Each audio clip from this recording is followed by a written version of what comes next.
Hello everyone, I am Greg. Welcome back to Supposedly Fun. I am here today to do a tag video. I was tagged by Sean the Book Maniac. This is his page 112 tag. I believe he's been doing this for a while. Basically, the idea behind this comes from a French literary award where the people on the jury only read page 112 of a book to get a sense of the quality of the book and whether or not they would want to read more, and then they get a short list of, I believe, 5 books from there, and then they will actually read the entire book to decide the winner, which to me almost sounds like a cheat, but I guess you have to dive in and read the whole book somewhere. So I think this is really interesting. I have selected 3 books that I'm going to read page 112 from. A quick note on how I'm going to do this. I am not going to read anything at the beginning that has been cut off from the previous page, and I'm not going to read anything at the end that continues on to the next page. I'm just going to do anything that is a full sentence on the page. And actually, before we get going, I want to show off this lovely t-shirt that my husband gave me. It's Montana, which is the state where I live, but in bookshelves, which I'm really excited about and I hope you enjoy as well. Okay, so let's get into this book number 1. And when I'm done with these, I'll give you my impression of them. And then at the end, I will reveal what these books are and how I chose them. So, book number 1. Margaret wondered. There are a lot of things I don't have no names for. Plants and varmints both, that I can't call by name. She was alone the whole day, watching, looking, going wherever she wanted and as far as she could walk. The stand of pines the family was sheltering in now, it was a kind of narrow strip running up the side of the rising sandy hills. If she went very far in either direction, the land changed rapidly. Hickories began to appear and scrub oak, and soon she was in a dense wood of holly and beech and sweet gum and water oak and dogwood and sweet bay, buckvines lacing them all tight together overhead.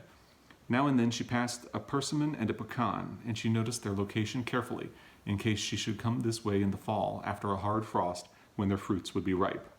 She found streams too, ones that the flood season hadn't seemed to touch. Most were very small, a trickle over a sand bottom. She drank their leafy-tasting water and ate the wild watercress from their banks. She found a large one down in a gully, almost out of sight in a clump of sweet bay trees and wild azaleas. This one was older. It had cut its way through the sand and had even channeled its way deep into the rock. She stood looking down into the opaque, smooth-flowing water. By the far bank, no more than 5 feet across, she saw the quick flick of a sunfish. He would be good fried, she thought automatically. And then, why am I always eating? Always thinking of that? Why does it take so much trouble to keep your stomach full and quiet? Okay, so that's page 112 of this book. It's interesting because there is no dialogue at all. There are internal thoughts, but it's mostly just description, and I like what is there for that. I'm not a huge fan of really flowery, kind of purple prose when it comes to describing things. So I like this. I did think it got into a bit of a list at one point when it was talking about all the different kinds of trees, and that's not something I'm really into. So that would be I think that would be my one warning about this. Otherwise, I like it. I think we get a sense of this character a little bit. Her grammar and her thoughts is not great, so I'm guessing she would, well, I know what book this is, so I can make a big assumption about who she is, but I think it's fair to say she's not super educated, and from a lower class, you could say. But from this, I would definitely be interested in reading the rest. Like I said, I think that part where it falls into listing is the one concern that I would really have about this. So, yeah, there you go. Let us try book number 2 now. All right, here we go. Oh, wow. I marked off the pages, but I didn't really look at them. This book has tiny print, so maybe this was a bad choice. Okay, here we go. In this dream of yours? In my dreams, yes, June Doe said. The dream of him floating away, the bright lights, his radio, it's as real as the sharks rising out of the dark water, as the teeth in my arm. I know one is real and one's a dream, but I keep forgetting which is which. They're both so true. I can't tell anymore. I don't know which one. Choose the beautiful story, with the bright lights, the one where he can hear us, she told him. That's the true one, not the scary story, not the sharks. But isn't it more scary to be utterly alone upon the waters, completely cut off from everyone, no friends, no family, no direction, nothing but a radio for solace? She touched the side of his face. "That's your story," she said. "You're trying to tell me your story, aren't you?" June Doe stared at her. "Oh, you poor boy," she said. "You poor little boy. It doesn't have to be that way. Come in off the water. Things can be different. You don't need a radio. I'm right here. You don't have to choose the alone." She leaned in close and kissed him tenderly on the forehead and once on each cheek. She sat up and regarded him. She stroked his hand. When she leaned in again, moving as if to kiss him, she paused, staring at his chest. "What is it?" he asked. "It's stupid," she said. She covered her mouth. "No, it isn't. Tell me." "I'm just used to looking down at my husband and seeing my face over his heart. I've never known anything different." Well, this is interesting because the last one had no dialogue, a little bit of internal thought, but was mostly description. This one is almost entirely dialogue, so it's very different from that point of view. Thankfully, the type is small, but it ends there because there's a bit of a chapter break.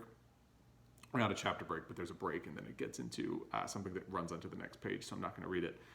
I think it's interesting. I don't quite know what that last part is about looking down at her husband and seeing her face over his heart. I assume that would be like a reflection, maybe a button. I don't know. Again, I know what book this is. I almost really appreciate the way Brian over at Bookish did this, where he had somebody give him the text and he kind of was completely blind about it. I feel like because I know what book this is, I can make assumptions.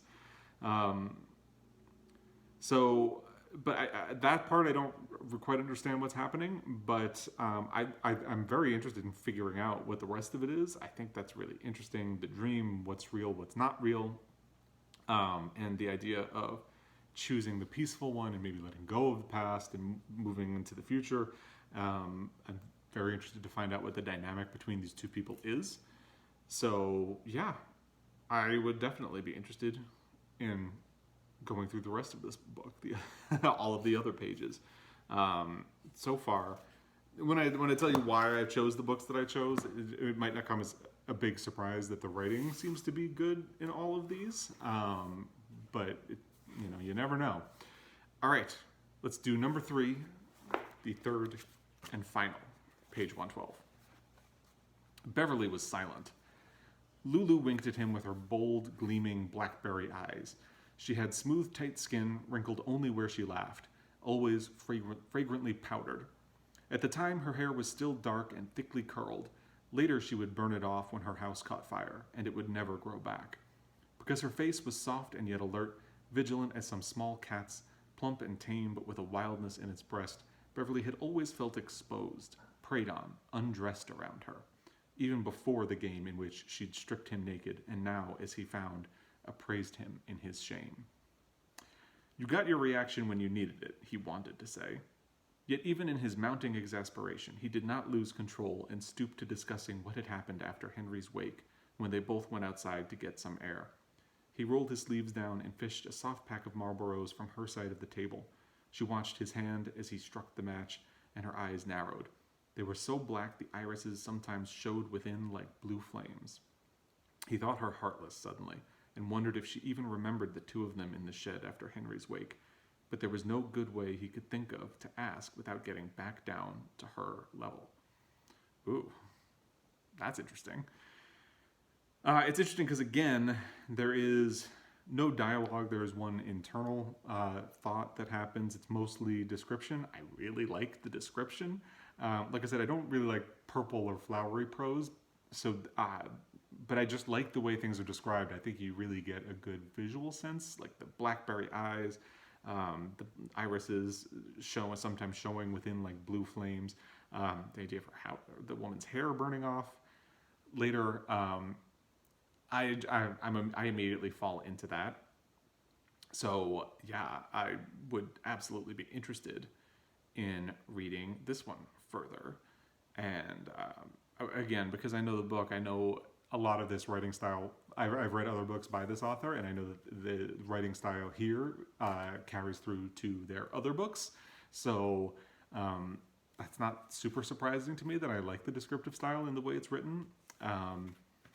But yeah, I absolutely would read more. So there you go. There are 3 winners here. Now, in terms of which one I would want to read the most and which one I might want to read the least. Okay. I think the first one is probably the one that I would want if we're going to choose my next book based on this. The first one is probably the one that I would be least likely to pick up, and that is Keepers of the House by Shirley Ann Grau. This is a book that is on my Pulitzer Prize project, and you'll see. No, spoiler alert. One of the other books from this is also from my Pulitzer Prize project, which is why I say that it's not really a surprise that the quality of the writing is pretty good. The third one is just something that's been on my TBR for a really long time. So this is part of my Pulitzer Prize project. It won the Pulitzer Prize for fiction in, I believe, 1965. It is about the Howland family, and secrets come to light about them and their history and the way they have interacted with their slaves, who are now their servants living in the house. And I think because I know the premise of the book, that is why I feel like I could guess what the story behind this character who was having the thoughts and who we were following is. I'm assuming that because she seems to be kind of uneducated and worried about being hungry all the time, she's probably a servant in their house. So I would definitely still be interested in reading this book, but I think compared to the other two, it just fell a little bit short. Like I said, there was that part where it seemed like it was listing a little bit, and that is not something I really respond to. So although I like it, and I'm definitely interested, there goes my dog, it would probably be the last of the three. Okay, and then the other two. So the middle book, the one that I would be not pick up before the other one, you know what I'm talking about, just the middle of the pack. I'm going to go with this one. It's The Orphan Master's Son by Adam Johnson. This is the other book that's part of my Pulitzer Prize project. This is the one where it talked about the sharks and the dream, and then had that little part about the woman seeing her husband's face over his heart. Now, again, because I knew the premise of this book, which quickly, this is about North Korea and a character who is rising in the ranks and questioning what he sees. And because I know that, I'm kind of guessing that she's able to see her reflection on her husband's chest, because there was maybe like a button on a uniform or some kind of piece of brass or metal, something like that, some kind of ornamentation that he would be wearing. But again, if I hadn't known the book, I would have been completely confused. And I could very well be wrong still. I don't know. If you know the answer, please let me know. And again, I'm definitely interested in this. I think that the concept of what these two people are talking about is really interesting. Maybe I'm just because that last part was a little confusing, it took me out of the dialogue a little bit, and because I don't know what's happening, it made it slip down the ranks a little bit. Now, the third book, the one that I would get to the most, is actually breaks the form of the other two. It is not a Pulitzer Prize book. It is Louise Erdrich's Love Medicine. Now, if you need a reminder, this is the one about with the eyes like blackberries and shining like blue fire. I have read Louise Erdrich books before. I have read A Plague of Doves, which is, I think, an absolutely amazing, wonderful, phenomenal book. And if you haven't read it, please pick it up right now. I also read The Roundhouse, which I thought was good, not great, but good. The Roundhouse incidentally picks up on plot elements and characters that also appeared in A Plague of Doves. And I have read La Rose, which I did not like. I didn't hate it. I was just very meh about it. So Louise Erdrich pretty much spans, I'm on a whole spectrum with her, but I do really like her writing, which is probably why I immediately fell into her descriptive style when I looked at this. And maybe that gave her an edge because, again, this one breaks the mold in another way. It's not just that this is not a Pulitzer Prize winner. This is also the only author of the three that I have read before. So I already have familiarity with her writing, and I just immediately fell back into the rhythm with her descriptive style. And my dog is back, in case you can't hear. So there you go. Yeah, so I think this would definitely be the one that I would pick up tomorrow if I was picking my next book from these. But I would love to hear your opinion and what you think of those. And I don't always tag people in these videos. So basically, if you're watching and you want to do this, do it. Come on, you are it. So that is my page 112 book tag. Hope you enjoyed it. Thank you for your time, as always. Always appreciated. And I will be back. Until next time, happy reading.